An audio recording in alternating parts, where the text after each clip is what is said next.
Welcome to this special edition of the YAHOWAH blog. I'm your host, Craig Winn, and this is Wookiee. We are here to present Pesach, Matzah, and Bikurym as fulfilled by the Messiah and Son of God himself, Dowd, in 33 CE, which was year 4000 Yah. And we're going to present Dowd's fulfillment of these, the three most important days in human history, through his eyes. You see, Dowd is the only eyewitness who reported on the fulfillment of Pesach, Matzah, and Bikurym, and he did so in his 22nd Mizmor song. And so we're going to turn to it now, and we'll do several programs on his open letter to us, won't we, Wookiee, as we celebrate Pesach this evening, tomorrow, Matzah, and the following day, Bikurym. Just a quick note on the purpose of these days so that you know what it is that our king, Dowd, achieved by fulfilling them. As the Passover lamb, and Dowd volunteered for this, God did not ask him to do it. God did not tell him to do it.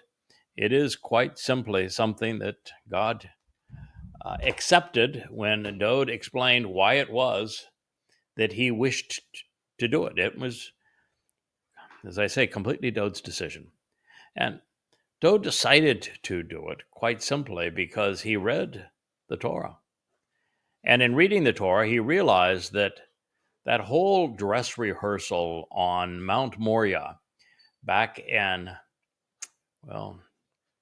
year 2000 Yah, 1968 BCE, when Yahweh asked Abraham and his beloved son, Yishak, laughter, to go to Mount Moriah and to perform what turned out to be the dress rehearsal for Pesach there.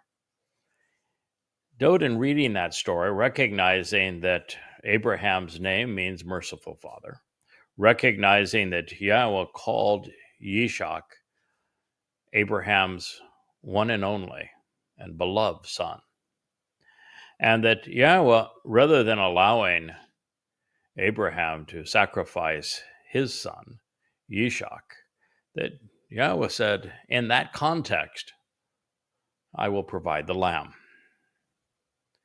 And so it became quite obvious to Dowd that he was to be that lamb. And then, of course, Dowd had been the beneficiary of Nathan, the prophet, sharing with him what Yahweh revealed pursuant to homes. Who builds them? Who lives in them? Who is what relation to Yahweh? And in the prophecy that's recorded in 2 Samuel 7, God is very clear that Dowd, David, is his beloved son. It's the first of three times that God would make this statement. And so reading that, hearing it, actually, in the case of Dowd, and then reading what he read in Bereshith, he came to the same conclusion that I came to. I read it. I came to the same conclusion. He's smarter than I am. And so it's certain that he did. And based upon that, he decided that he would volunteer for that mission. Now, his motivation for volunteering was actually fairly complex. And it was that he also read throughout the Torah during the Exodus as how the children of Israel had been unleadable.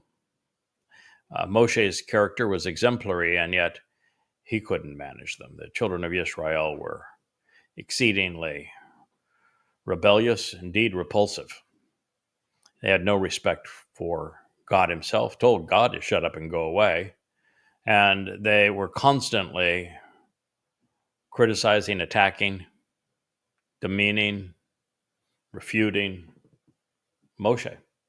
And so if Moshe couldn't lead them for 40 years when he had liberated them from Mitzrayim, from slavery, and was leading them to the promised land, Dowd looked at his life and says, with all the mistakes I've made, how in the world am I going to gain enough respect over Yisrael to be king of Yisrael for all eternity?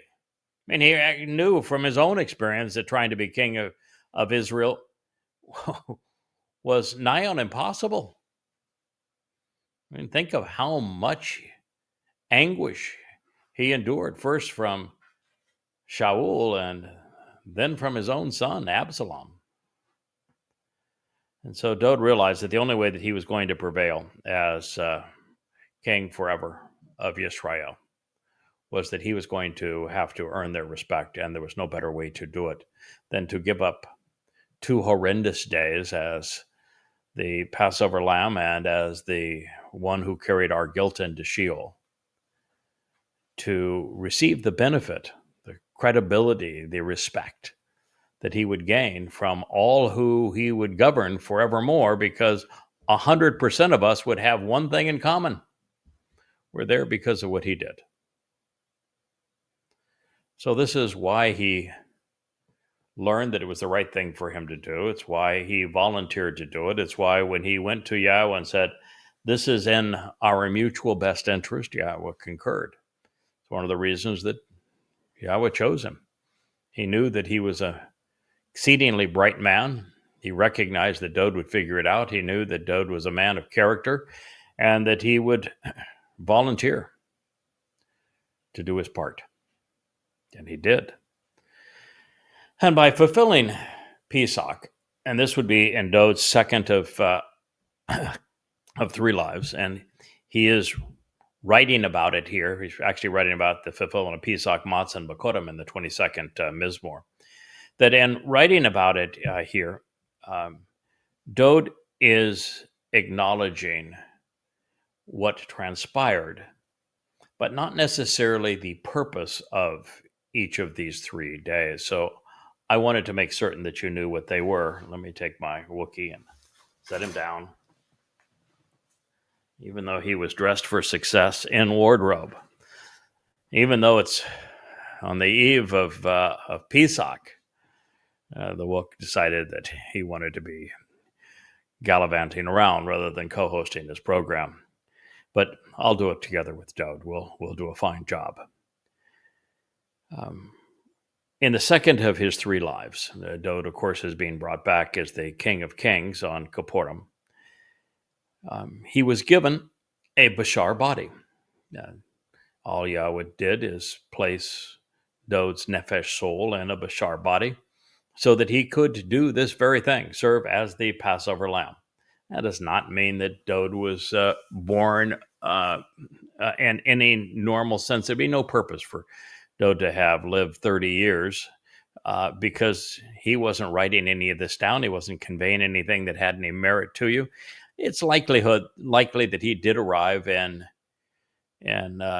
Yisrael, in the province of Yehuda, under the Roman occupation, 3.5 years before he fulfilled Pesach, Matzah Bikurym. That would be consistent with the fact that his first life ended 3.5 years before year 3000 Yah, before the cornerstone of Yahweh's home was established, before the 89th Mizmor was written.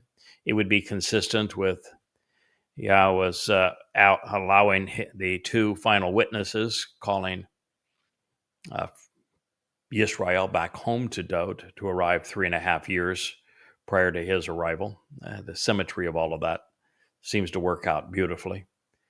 So it is likely that in year 4000 Yah, a matter of 3 years before, 3.5 years before it was fulfilled, he would have put Dowd into a physical body. That physical body probably looked identical to Dowd at his prime. Yahweh wrote the DNA code that causes us to appear as we do, and he certainly could have taken some of the script from Dowd's DNA code and reconstituted his physical body. His physical body was really inconsequential to this, other than it served as the Passover lamb. The thing that matters, of course, is Dowd's soul. And so he would have put Dowd's nefesh in this bashar, this human herald, if you will. And it is what Dowd used to fulfill Pesach. It is what is bludgeoned and crucified, as he will describe it in this psalm. And the purpose of his body serving as the Passover lamb is that it opened the doorway for eternal life. It opened the doorway to Yahweh's home. Now, we can't go through that doorway. We can't receive the gift of eternal life in God's presence anyway without being perfected, which is why Dowd went about perfecting us on the following day, on Matzah. And we're going to read about that separation that took place where Dowd's nefesh soul was abandoned there in Sheol, at least abandoned from the Father. I think there's a possibility that his nefesh soul was protected as a shield in Sheol by the set-apart spirit. But the fact is that he took our guilt, carried it into Sheol, never to be seen again, which makes us appear perfect in God's eyes. And then on Bikurym, he would have been released from Sheol and returned back to his Father. And in so doing, we're not only given eternal life, we're not only afforded our perfection, we're adopted into the covenant family, enriched and empowered as a result of what Dowd has done. So with this known, let's describe the events of 33 CE as the lone eyewitness to actually write down what occurred said the following, writing it in first person. To the glorious director and the everlasting guide, concerning the approach of the brilliant conductor and preeminent orchestrator, who was enduring and magnificent, is how he began. And this is always interesting when we read it at the beginning of a psalm. La ha natkash is how it's written in Hebrew. But in this case, it is exceedingly important. And the reason it is so is because the ghoulish, harsh, savage, barbaric torture and death that Dowd endured on Pesach, that was handed down, implemented by the most bestial empire in human history, Rome, was of no merit to anyone without it being orchestrated by Yahweh. It is Yahweh that conducted these events so that they would deliver the desired results that he was able to perform as the Passover lamb. So it's to the glorious director and the everlasting guide, according to the leadership of the ram, the lamb opening the doorway. El ith. This is the plural of El, which in Hebrew is the ram, the male lamb, the leader who governs. And it's a door jamb or door post. And it is the most vigorous individual who serves to protect the flock. And so this is Yahweh orchestrating, and it is the lead ram, the ultimate lamb, who opens the doorway that is collaborating with God Almighty. And it says, of the dawn. This could be of the dawn, for the dawn.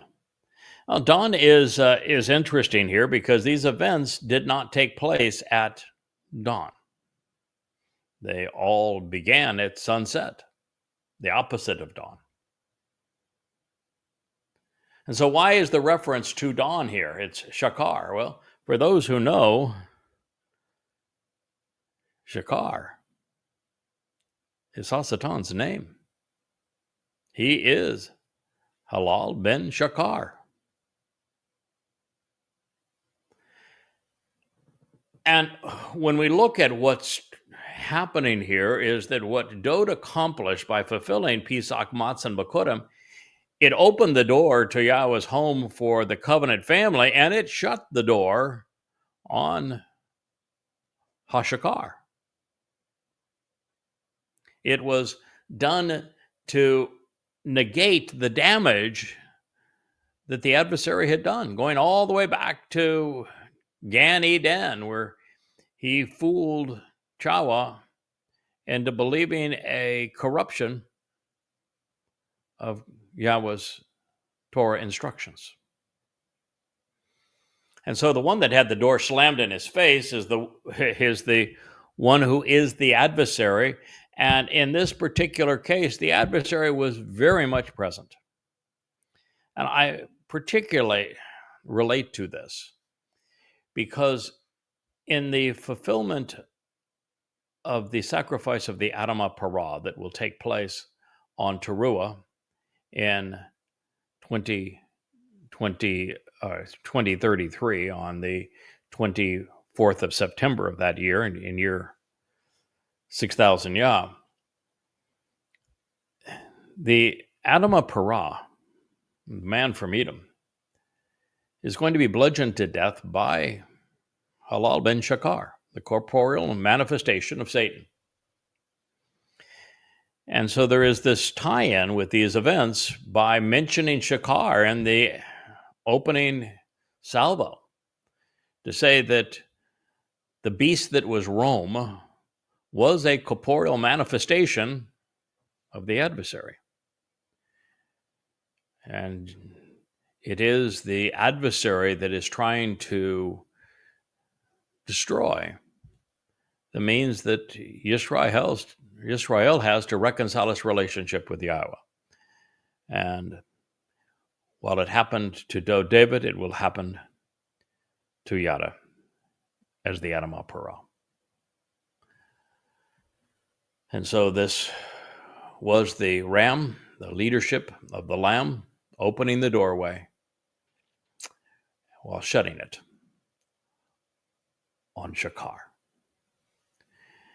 It is a song, a mizmor of Dowd.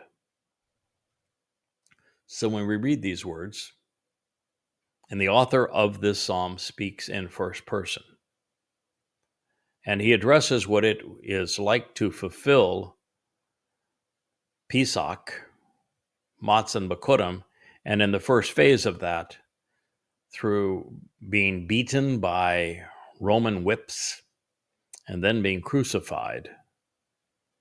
Who do you think he's talking about when he says, I? That shouldn't have been difficult. But nonetheless, the religion of Christianity pilfered this and applied these words that open this song to their mythical misnomer and crude counterfeit, Mr. Christ, when Dowd spoke them in first person. That is a great travesty, one of the great crimes that has ever been committed. This man, our King, the Messiah, the very Son of God, did this for us. He reported what occurred in first person, and the religious scum of this world, the Peters, the Pauls, the Lukes, the Marks, all of the popes that have promoted this drivel, literally committed an act of identity theft and stole it from Dowd and from his people to promote a false god. The greatest travesty of this day.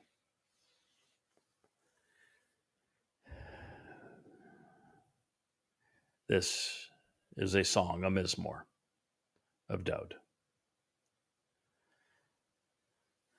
My God, why have you in this moment forsaken me? Mizmor song, Psalm 22:1 in part. Eli. It's a Hebrew word for God is El. With the Y suffix, it means my God, because that's from Annie. My God, Ellie. Lama. For what reason? Have you at this moment forsaken me? Azab, Ani. Have you, even for this finite moment, abandoned and relinquished me? Have you left me during this period and are now separated from me, having departed from me, releasing me, and thus damning me and deserting me at this moment? Called perfect, second person, masculine, singular. The individual who is being separated is a singular male. Writing in about his own experience here. It was written in the called perfect, which means it's a literal interpretation, and perfect means it's over a finite period of time.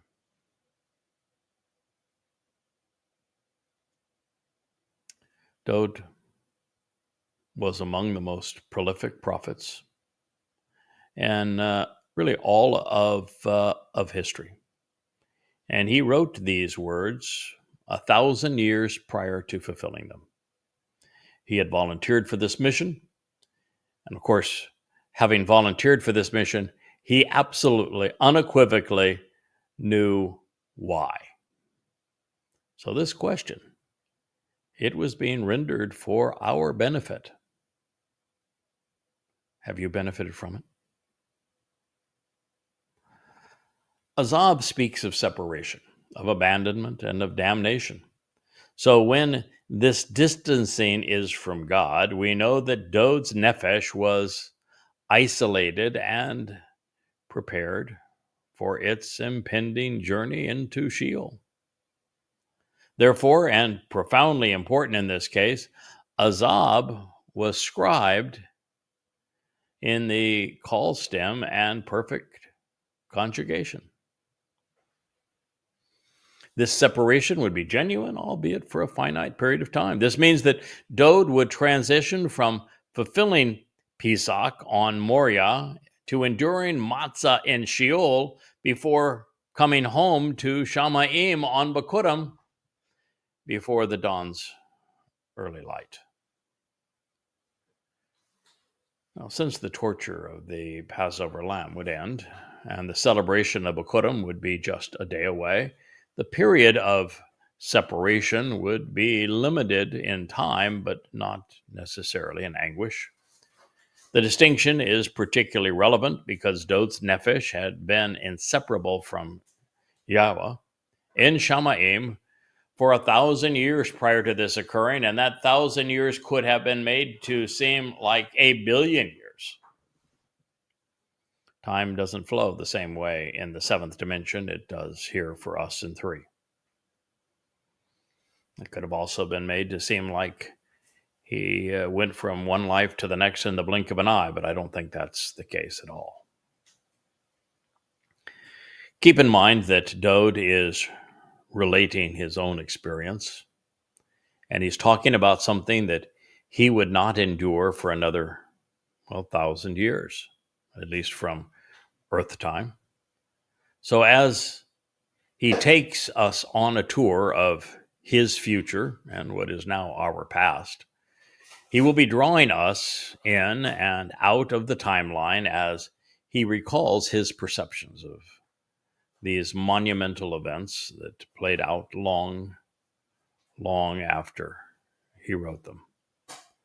Such is the nature of prophecy, especially when the prophet is revealing his own story.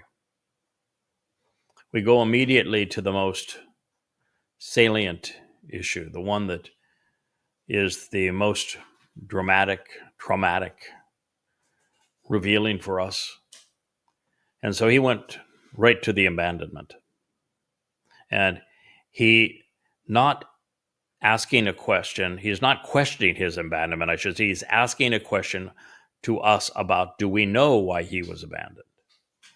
And what Dowd is saying here is that, yes, his sacrifice on Passover, where his corporeal body was bludgeoned and discarded, was very important to open the doorway to life. But that wasn't the important part. Dowd is taking the same approach to Chag Matzah that Yahowah takes. Pesach is just the first day of Chag Matzah. Chag Matzah is the week-long celebration. It's the exact opposite of what Judaism has to say. And what Dowd is saying is the symbol event is Chag Matzah. It is matzah. And if you don't understand what transpired on matzah and why Dowd was separated on matzah and why Dowd separated our guilt from us on matzah, you ought not even be proceeding to read this, because Passover is not going to do you any good. You shouldn't celebrate Passover until you understand why Dowd's nefesh soul was separated on matzah. That is what, my God, why have you separated yourself from me means. Well, it means that we should figure out that answer before we go forward. That is really profound when you think about it. That the focus has been by everyone as to what happened on Passover. Even the mythical Mr. Christ, he was crucified on Passover. All right? There's no mention of what happened on matzah in the Mr. Christ legend. It's all about what happened on Passover. Although they don't call it Passover, still, that's the timing of it. He had the dinner that's called his Last Supper. By the way, it couldn't have been his Last Supper if he's supposed to be immortal, could it? And what they will call in the King James Easter was Passover meals, exactly the meal we're going to celebrate tonight.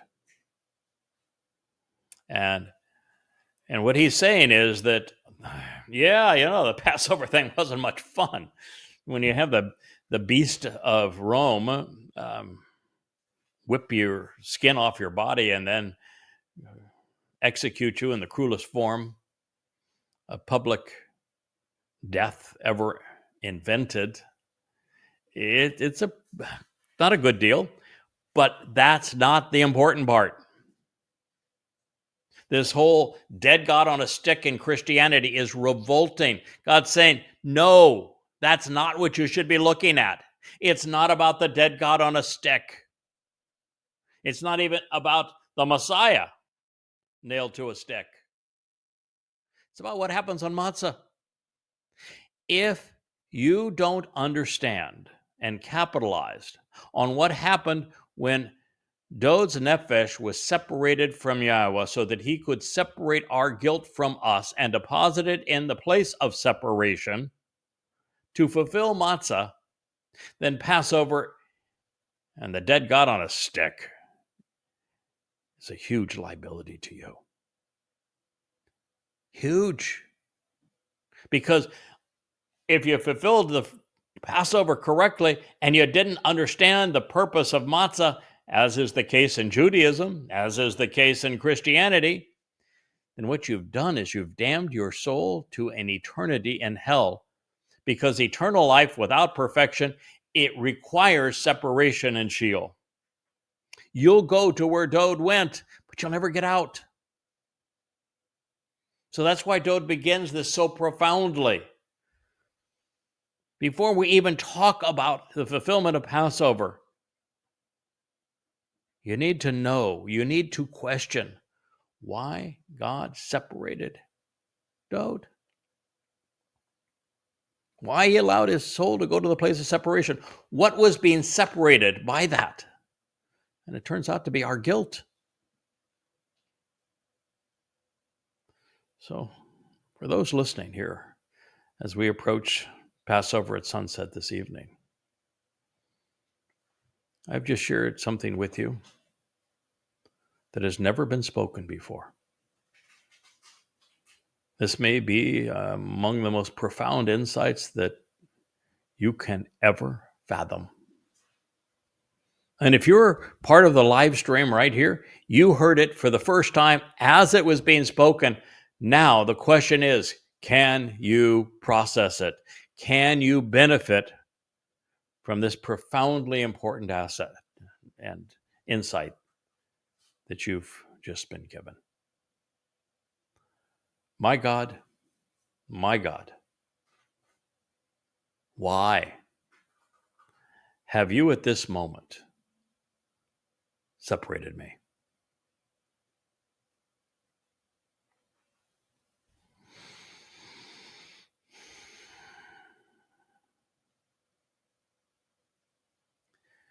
Now, I want you to keep in mind that Dowd is relating his own experience, and he's talking about something that, as I said, he endured 1,000 years after he wrote these words. But as he wrote these words, he was actually seeing what he was going to have done to him. The nature of being a spiritual entity. Yahweh can take our nefesh souls forward in time so we can witness events in our lives and report back in our past what we have seen. I really never understood, when I understand the process, I understand how an energy-based being is liberated in time, because all time exists on a photon of light. You're only stuck in the ordinary flow of time while you're a material being. And so I understand how Yahweh can see our future in our past and report it so that it's actually future history. It's not a prediction. I get that. But it's still a fairly amazing thing for us to realize that Yahweh took Dowd's nefesh forward to witness this so that he could write about it, so that we could know about it. It's astonishing, this gift, this 22nd Mizmor, and how profoundly it begins. So before Pesach, Dowd's soul was resident in, well, it could well have been a nondescript char body, but more likely a reconstituted version of his own through his DNA. I was going to want Dowd to feel as comfortable as possible, and there was no reason for Yahweh not to reconstruct an absolute replica of Dowd's physical body. But either way, as a mangled mess, it would soon be discarded and then obliterated, consistent with the Torah. It served its purpose. The corporeal form was necessary to fulfill Pesach, as the man was recast into the role of a lamb. And even this is important. There are so many people that are willing to accept, all right, the Passover lamb, while it is the symbol of Passover that we're going to have lamb, for example, in the meal this evening. Dowd's Bashar body is the one that fulfilled Passover, and I can tell you that God did not transform Dowd's physical body into a lammy. The lammy wasn't all sprawled out on the upright pole of Roman crucifixion. Same thing is true with the Adamah Parah. It's rendered as a red heifer, and while the Adamah Parah is indeed a bull of a man, and he is indeed of the earth, and he is indeed going to be reddish, and he will be, as Parah says, fruitful and productive. When it comes time for him, me, to make that sacrifice and to have Shakar beat the life out of my physical body, I'm not going to turn into a cow. It's symbolic.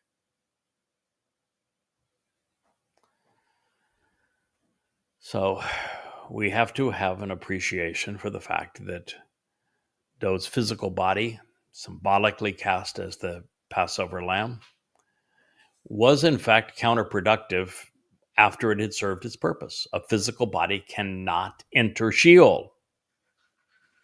A physical body cannot enter Shamayim, just as incorporeal souls and spirits, a Bikurym, having mass would have precluded Dowd's soul from transitioning the dimensions and returning to heaven.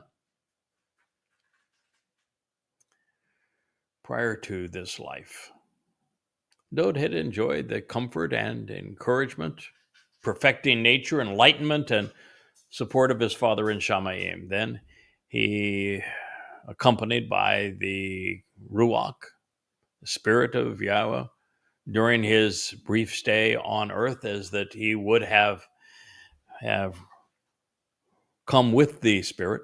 Yahweh was quite clear when he said that the Spirit came upon Dowd, that the Spirit would remain on him forever. And that's one of the reasons, too, that when we read about what transpired in Sheol, and Dowd speaks of being protected and shielded, it's likely that the Ruach, as a implement of Yahweh, accompanied him there. And since the Spirit, when it came on Dowd, would never leave him, then it makes sense that the Spirit was part of this entire process and would have been with Dowd the moment that his soul was placed in a corporeal body prior to fulfilling Pesach, Matzah Bikurym. So his association with God, even here now and reduced to a material being, would still have been close and personal.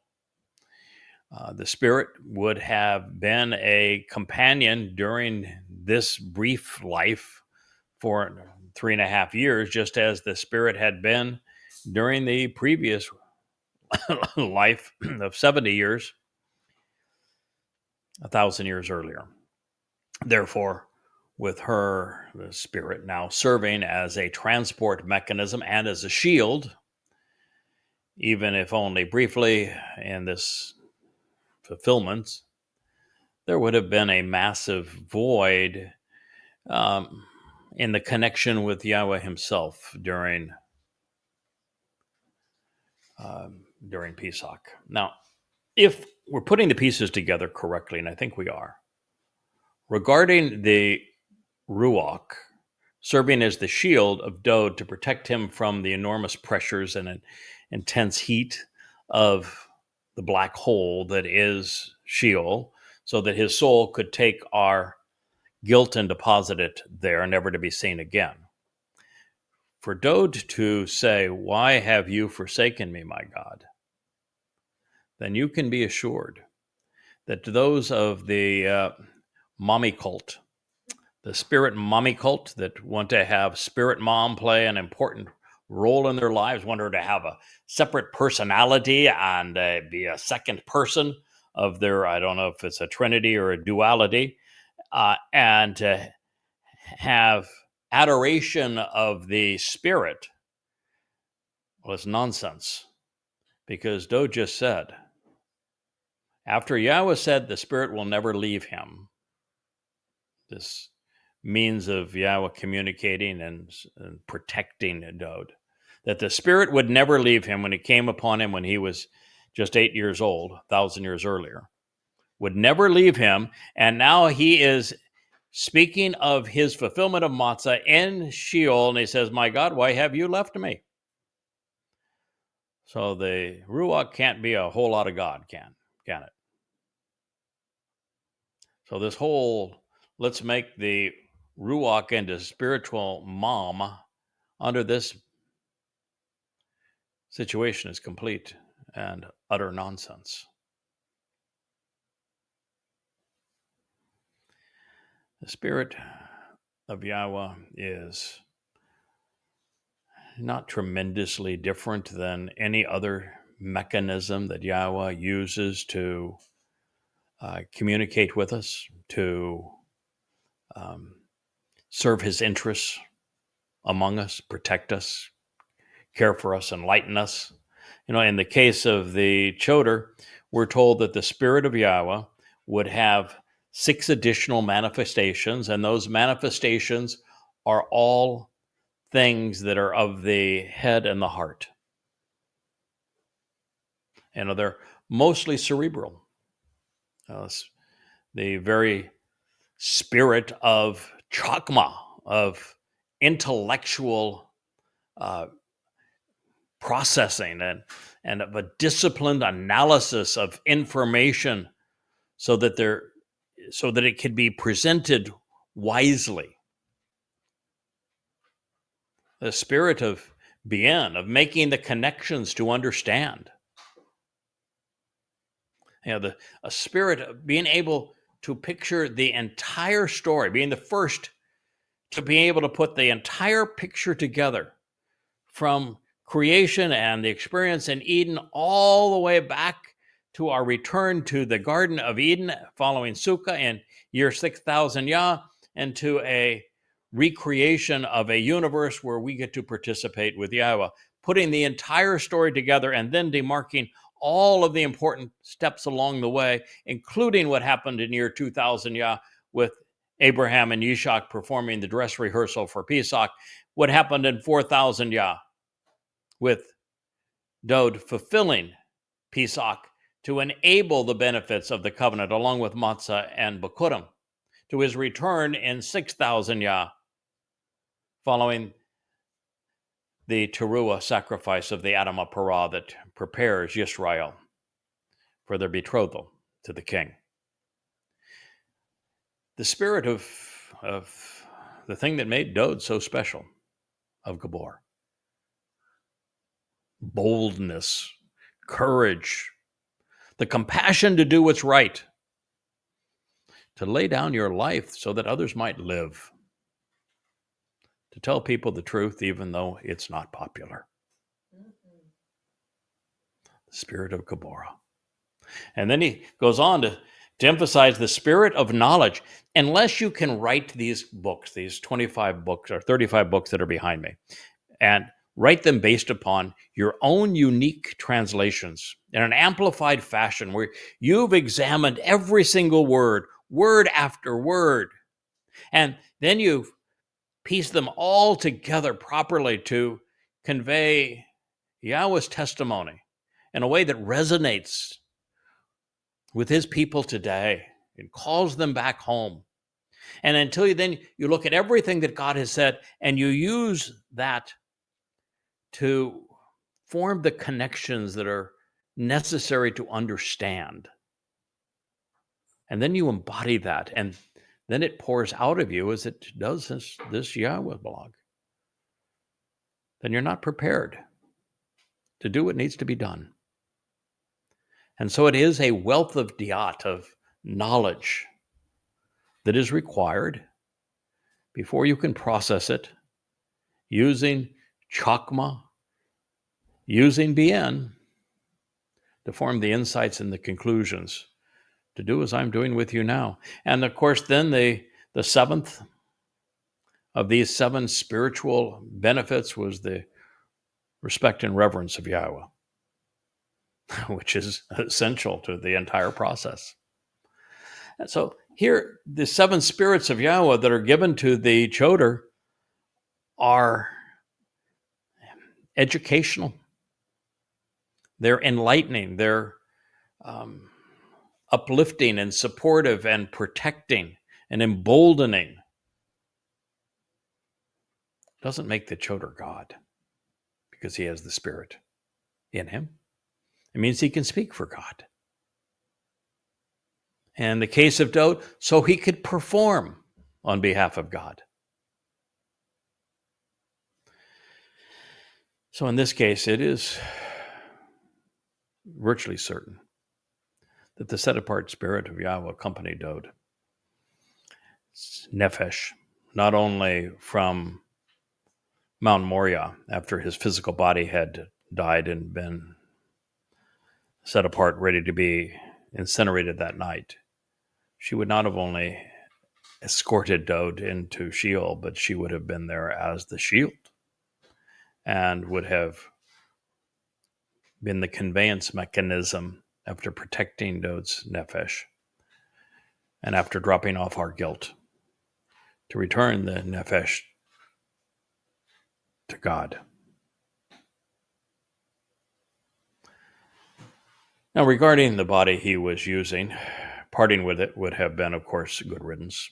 It was a gory mess. The Romans had ripped the skin off of his tendons and bones with their whips, and now we're anguishing it further by nailing it to a pole. What was left of the Bashar was nearly dead, having served its purpose, and it would be incinerated in accordance with the Torah's instructions, never to be seen in this form again. I'll guarantee you this notion of putting a dead God on a stick is about the most repulsive thing that humans have ever done to antagonize God.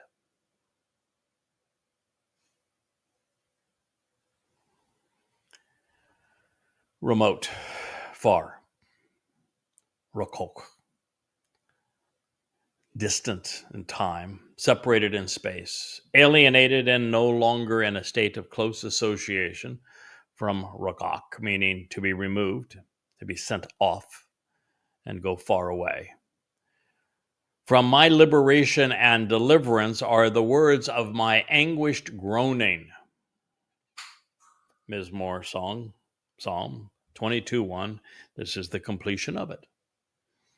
So, just in case you didn't put it together and that you didn't realize that he's beginning by telling you, don't even go there.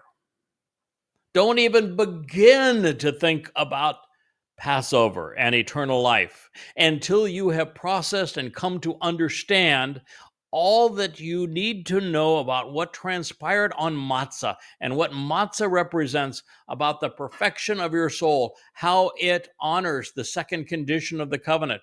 Walk to me and be perfected. This is what is being emphasized here. Dowd is as far away from being free as he could possibly be, because he's in the place of ultimate separation. That is where his soul went to take our guilt, to free us from it.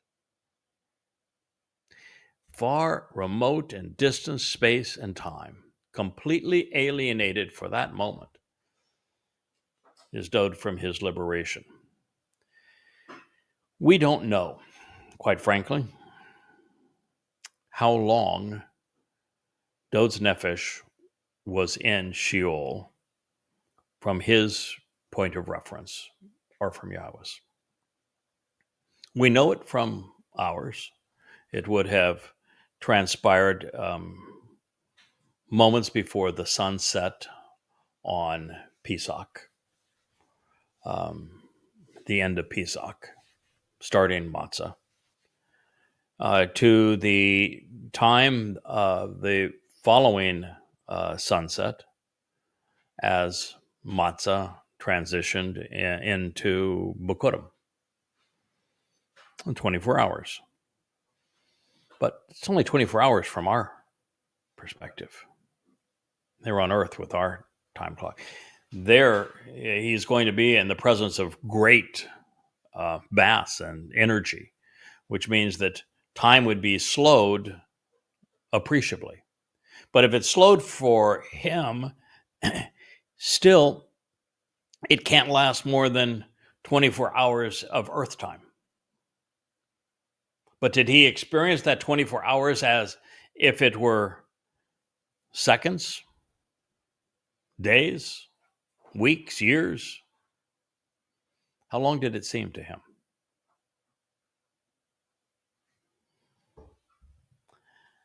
I hope for Dowd's sake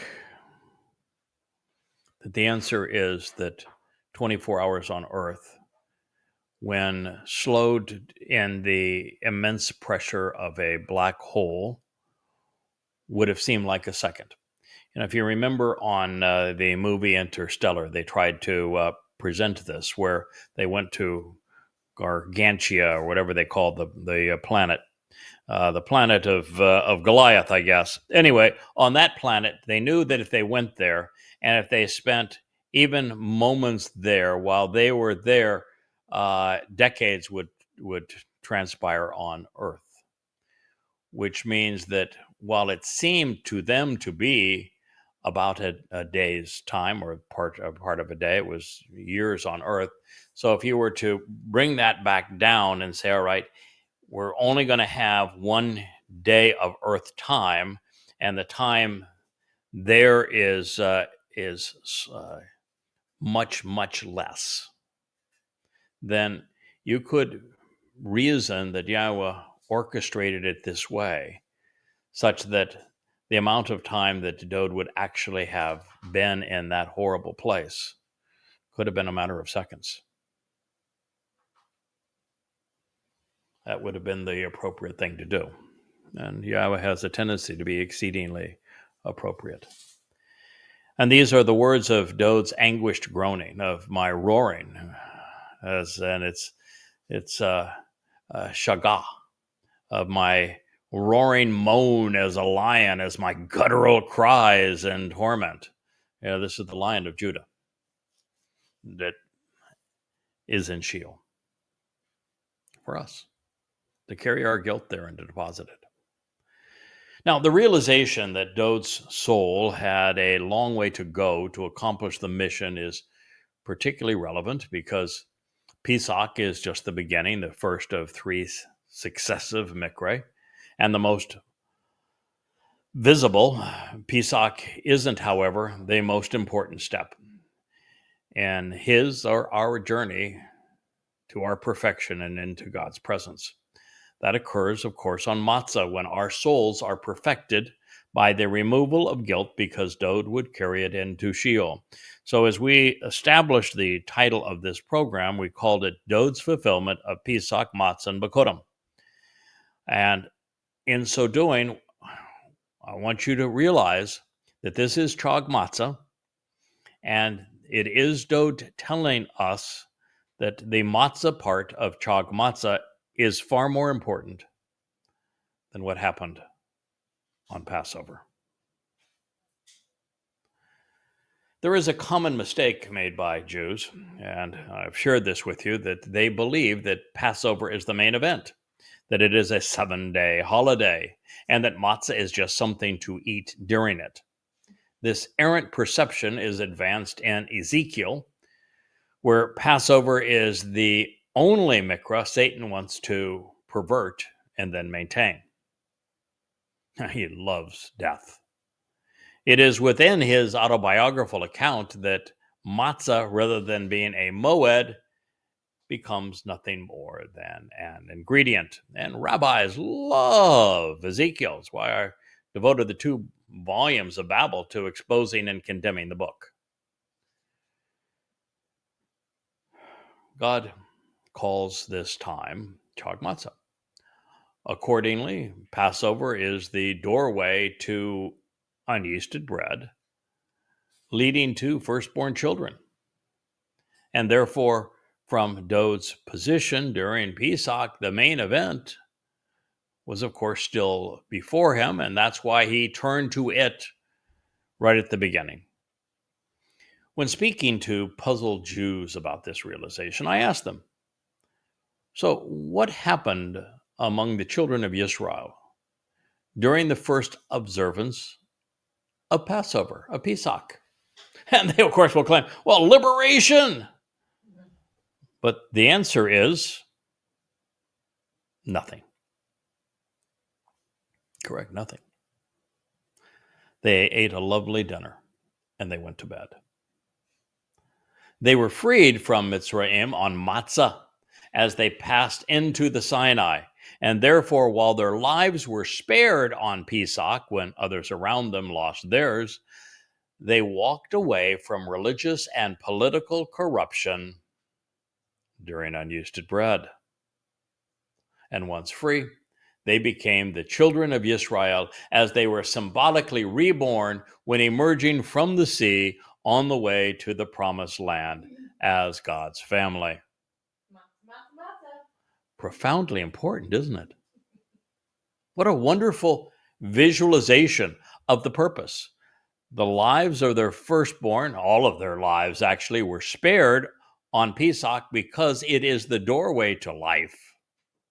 that was fulfilled by the firstborn of Yahowah. That's why the whole message of the last of the signs in Mitzrayim was firstborn sons, because it would be the firstborn son that fulfilled Pesach. God's telling you who did it.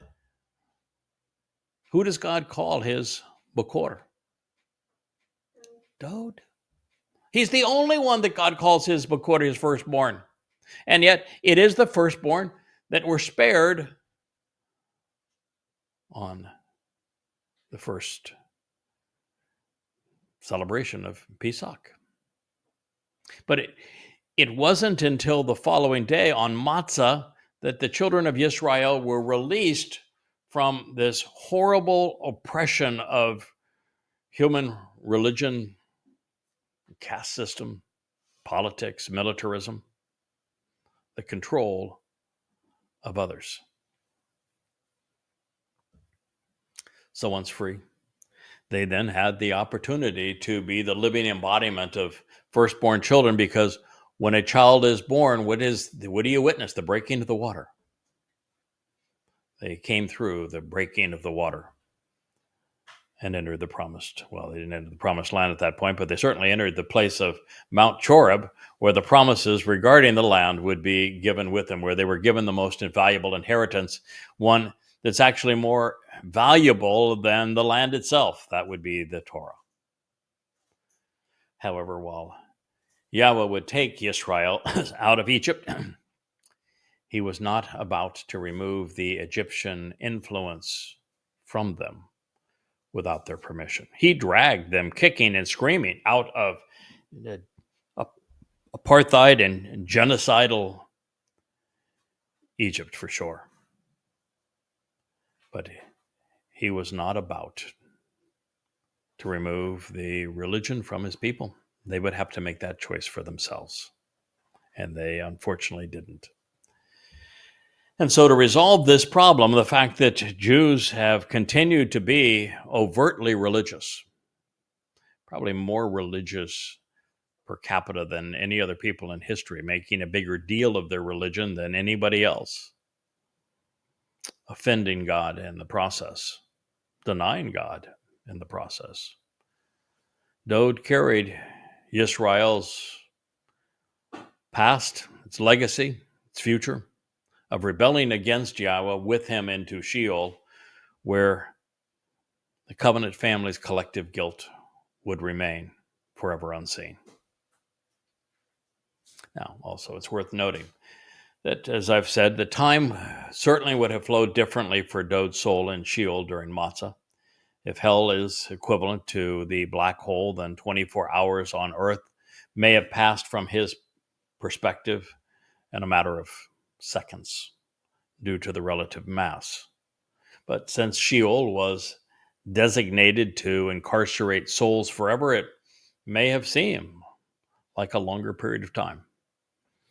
And while Dowd surely knows the concept of relativity, of time flowing at different rates relative to the observer's proximity to mass or velocity, well, that was way beyond the vocabulary of the day and of his people's needs to know. And we can only speculate in this regard.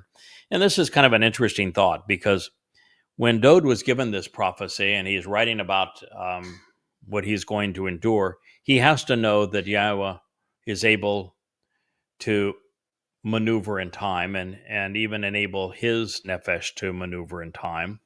And he has to know that his body can be buried and then he can be given a new body and be brought forward in time. And so he's going to then spend 1,000 years with Yahweh, and he's going to learn a lot about time, which is how he was effective as a prophet.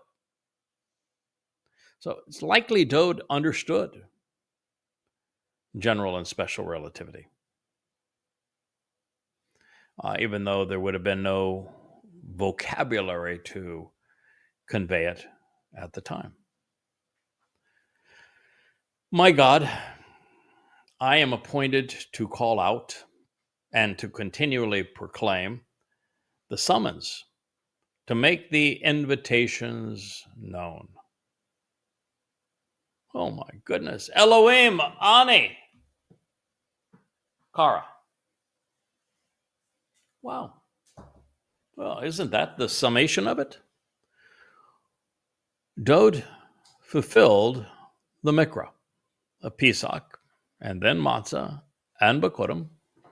And what are they? The Mikra, I read some dimwit was talking about, it's my favorite Jewish holiday is Passover, and I just love the gevilda fish and the Manischewitz wine, and and you're just going, God, you're so lost. You're lost in the ingredients, and you have no idea what this represents. It's a mikra, which means it is an invitation for you to meet God. And if it's an invitation for you to meet God, who offered the invitation? Yahowah. So it's not a Jewish holiday. So Dowd is using the verb that is the actionable root of mikra, which is an invitation to be called out and meet with God. And he says, so I am appointed to call out and continually proclaim the summons to make this invitation known. That's why he's revealing this 22nd Mizmor. That's why we're sharing it as part of Pesach, Matzah, and Bikurym. That is, our purpose is to correctly identify Dowd himself with the fulfillment of Pesach, Matzah, and Bikurym, the single greatest discovery in human history, because it changes everything. It means that Christianity is a pile of rubbish, that there was no Mr. Christ, that Jesus is nothing but a crude counterfeit based upon identity theft. And that it is Dowd that fulfilled these events, and that was corrupted by Paul initially, and then by Peter and Luke and Mark, with the rabbis of the time being comatose and letting them steal their Messiah, the very salvation of God. So Dowd is calling attention to the fact that he was appointed to fulfill Pesach, Matzah, and Bikurym on this very day, on Yomam, during this day. Then it goes on to say, and you do not answer. So by night there is no relief for me, no expectation of rest or silence. Now there's two ways to look at the second part of this. That I can tell you the first part of it's very profound. Dowd is saying, I was appointed to do this. I am issuing you the invitation to capitalize upon what I have done. Now the second part, you can read it as, well, he's just serving in this place, but because we're starting with matzah, because it's the essence of all of this, that Yahweh would not have responded to Dowd during the fulfillment of matzah, because Dowd's soul would have been separated from him. You can read it like that, and you can say there's no relief during that period of time. And I have no problem with that. But there's another way to read this. I issued the invitation. I told you what I was going to do. I did what I said I would do. I'm proclaiming all of this for you to know 1,000 years in advance. So when it occurs, you would be there to respond and answer, accept this invitation to receive the benefits that I have provided. But you have not answered. I think that's the point he's making. I gave you this invitation. I did what I was appointed to do. I took your guilt to the place of separation, but you didn't bother to respond.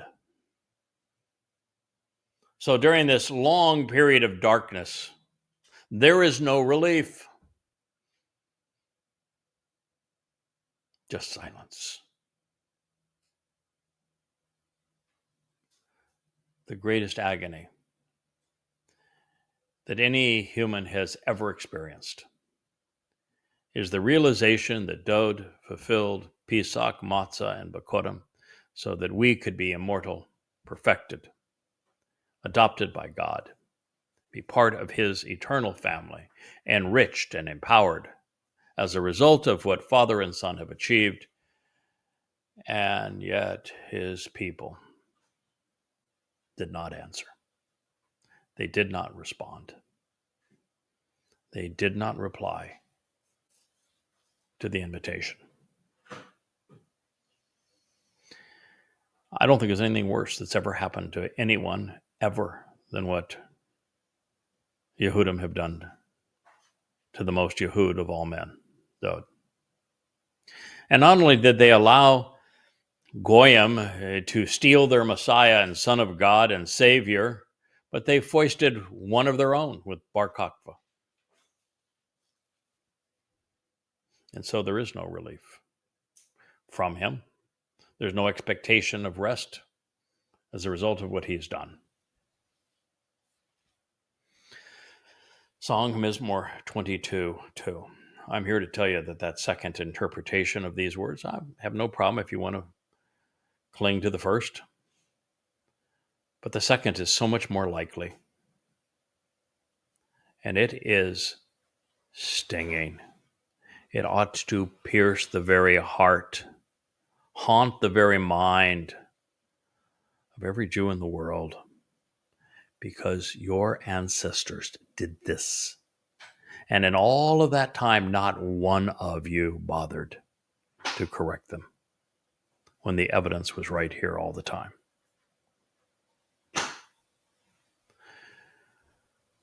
So Dowd is announcing that he was on Mount Moriah in the city of Dowd during the 80th Yobel year to fulfill the Mikre. He wanted his invitation delivered so that his sacrifice would not be for naught. Finally, at long last, it is mission accomplished. But it would even take me 22 of the 24 years that I have served with YAHOWAH to figure it out. And so now I'm offering you this truth on a silver platter as part of the YAHOWAH blog. I hope you choose to capitalize upon it. I hope you choose to celebrate it this Passover, Matzah Bikurym, with us. Because this is the greatest truth that you have ever been offered. Now, I've long speculated as to whether, prior to Dowd volunteering, YAHOWAH's original plan to fulfill Pesach and Matzah would have been to deploy his own nefesh. This way, he would have endured the consequence and the penalty of our guilt. But how could he carry it into Sheol, the place of separation from himself? How could he have engineered a scenario where he would not only take on a human body, but as the creator God of the universe, allow his creation to beat it senseless? Why would he, if he did this himself, be able to fulfill firstborn children and be his own child? Why would he have hundreds upon hundreds of prophecies pertaining to Dowd fulfilling it? Why would Dowd acknowledge that he did this in first person 1,000 years before he did it, if that was the case? Now, that whole idea gets really messy because YAHOWAH cannot be associated with our guilt, which is exactly what had to happen with Dowd's soul. It's the whole purpose of Dowd carrying it away and depositing it in Sheol, isn't it? Further, YAHOWAH cannot go to the place of separation from himself. Even stranger, come Bikurym, firstborn children, how does YAHOWAH's nefesh play this role when he says that it's Dowd who is his Bikur? So no. Even beyond this litany of impossibilities, had God fulfilled Passover and unyeasted bread by doing so alone, he would have acted out of character. There would no longer be a justification for Moshe, for Dowd, for myself as Yada. if Yahweh was willing to work alone to achieve his goals. When Yahweh said, listen, I understand that you want me to go away and shut up, and which means I'm going to have to work with and speak through others between now and the time our relationship is restored, means he could not have appeared at this time, could he?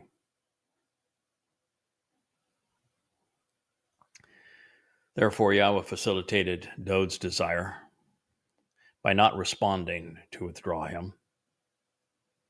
He would do so, but not until the conclusion of Matzah.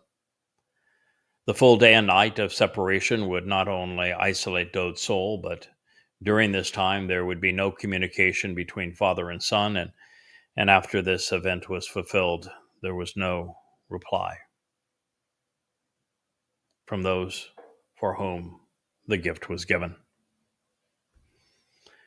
It, of course, is interesting to note that there is no noise in space, so there's, in this medium of ways, no way to promulgate anything that would have been heard, as the sound only travels through the air. But within the exceedingly extreme and the density of a black hole, the noise would have been oppressive, excruciating.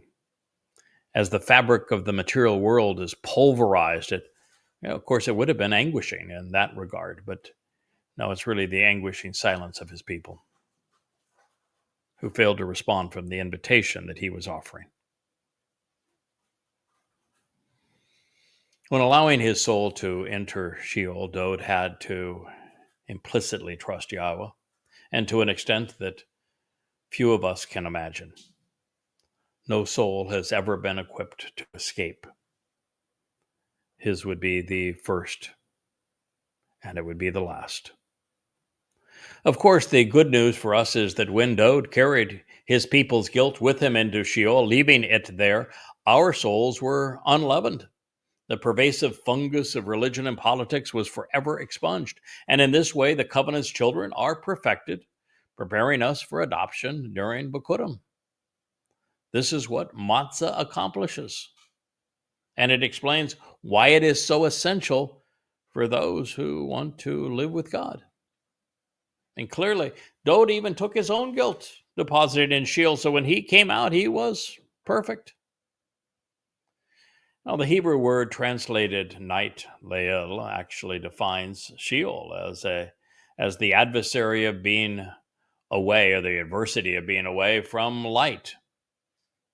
There would be no rest for his soul as it descended into the darkness, one place that Yahweh himself could not go. This is why it was so critical of Solomon when he claimed that Yahweh would never dwell in darkness. Yahweh can't go to Sheol.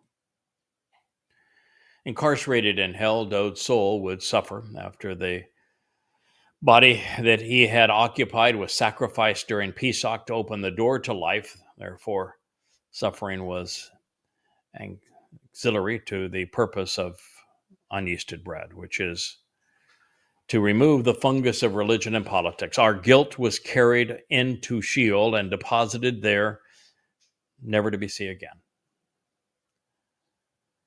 And so this evening, our plan is that at 6 o'clock our time, I think that's also at this particular time. I think it is also, was it 6 o'clock Eastern Standard Time as well, our Eastern Daylight Time, that our plan will be that we will broadcast Family Hour at the regular time. We're going to project it as a celebration of Pesach, which means that we will have a little taste of our Pesach meal before enjoying the full meal once the hour show is over.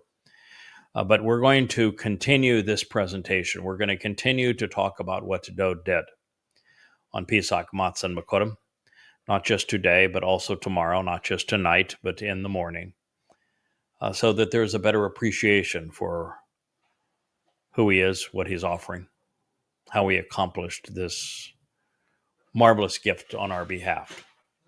And so I want to conclude the first segment of Dowd's fulfillment of Pesach, Matzah, and Bikurym at this point, recognizing that we have shared with you a profound truth never previously considered, that everything that Dowd has said thus far pertains to Matzah, because he does not want anyone to proceed with Pesach until you're in a position to capitalize on what he did on Matzah, because it would be counterproductive for you. And he wants you to have the full benefit of being immortal and perfected, so that you might enjoy the result of Bikurym, firstborn children. So thank you for listening. I look forward to being with you this evening as we celebrate Pesach. I am Yada, and this has been a special edition of the YAHOWAH blog.